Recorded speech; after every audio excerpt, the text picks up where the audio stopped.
नमस्कार विद्यार्थी मित्रांनो, आज आपण इयत्ता 6वी विषय विज्ञान यामधील पाठ क्रमांक 4 सजीवांतील विविधता या पाठाचा संपूर्ण स्वाध्याय पाहणार आहोत.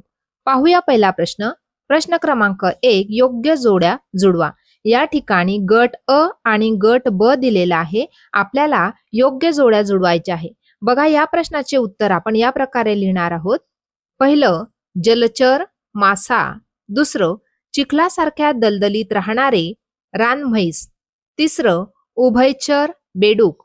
आणि चौथं, पाण्याच्या पृष्ठभागावर विहार करणारे हंस. पुढचा प्रश्न आहे प्रश्न क्रमांक 2. गटामध्ये न बसणारा कोण ओळखा, कारण लिहा. त्यातील अ, गाय, घोडा, बकरी, मासा. उत्तर, मासा. कारण मासा जलचर आहे, इतर सर्व भूचर आहेत. ब, आंबा, पिंपळ, पेरू, कोथिंबीर. उत्तर, कोथिंबीर. कारण कोथिंबीर रोपटे आहे, इतर सर्व वृक्ष आहेत. क, कांगारू, चित्ता, झुरळ, हरिण. उत्तर, झुरळ.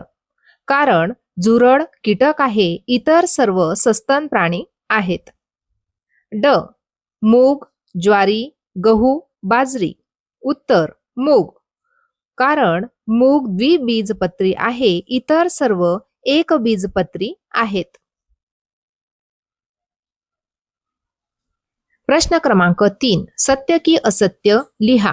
त्यातील अ, मेंदी ही झुडूप प्रकारची वनस्पती आहे. उत्तर, सत्य. ब, सोटमूळ असणारे वृक्ष लहान असल्याने सहज कोसळून पडतात. उत्तर, असत्य.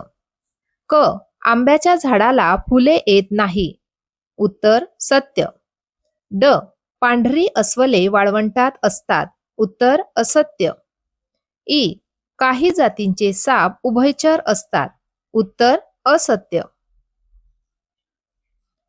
प्रश्न क्रमांक 4, पहिल्या जोडीतील संबंध पाहून दुसऱ्या जोडीतील संबंध लिहा. त्यातील अ, झाडांच्या फांद्यांवर राहणारे माकड आणि जमिनीखाली राहणारे उंदीर. ब, कोरड्या जमिनीवर राहणारे घोडा आणि गुहेत राहणारे सिंह.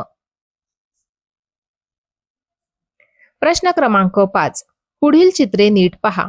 त्यावरून त्या वनस्पतींविषयी कोणकोणती माहिती समजते, सगळे मुद्दे नोंदवहीत लिहा. बघा, आता पहिलं चित्र दिलेलं आहे. ही वनस्पती वृक्ष आहे, द्विबीजपत्री आहे, जाळीदार शिराविन्यास आहे, सोटमूळ आहे, खोड जाड असून त्याला फांद्या आहेत. पुढचं पाहणार आहोत.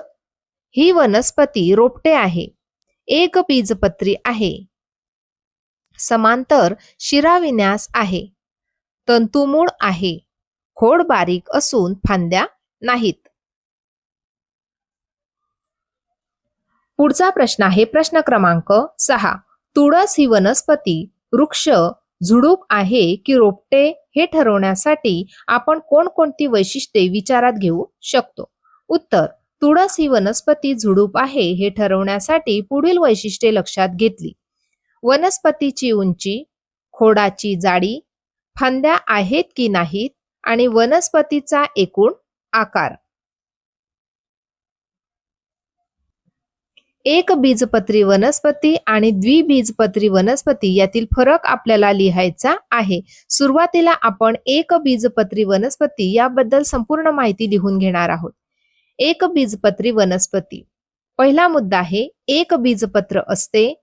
दुसरं, समांतर शिराविन्यास असतो. तिसरं, तंतुमुळे असतात. चौथं, उदाहरणार्थ गहू, ज्वारी. दुसरं आहे द्विबीजपत्री वनस्पती. पहिला मुद्दा, 2 बीजपत्रे असतात. दुसरं, जाळीदार शिराविन्यास असतो. तिसरं, सोटमुळे असतात. चौथं, उदाहरणार्थ मूग, हरभरा.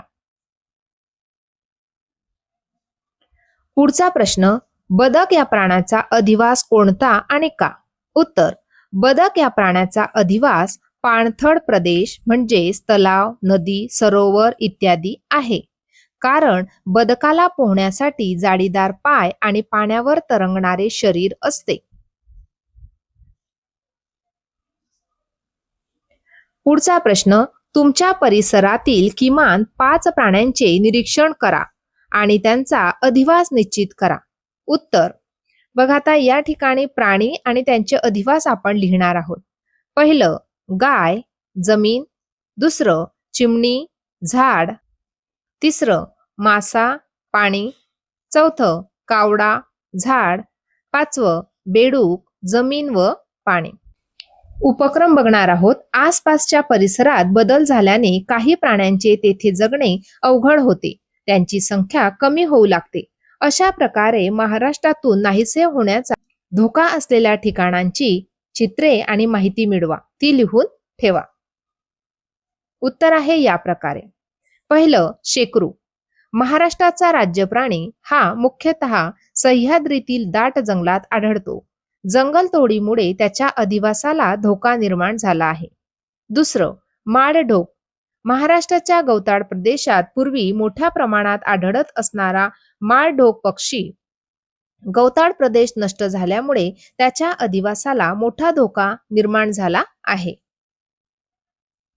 पुढचा आहे पट्टेरी वाघ. महाराष्ट्रातील ताडोबा, सह्याद्री, टिपेश्वर यांसारख्या जंगलात आढळणारा पट्टेरी वाघ. जंगलतोडीमुळे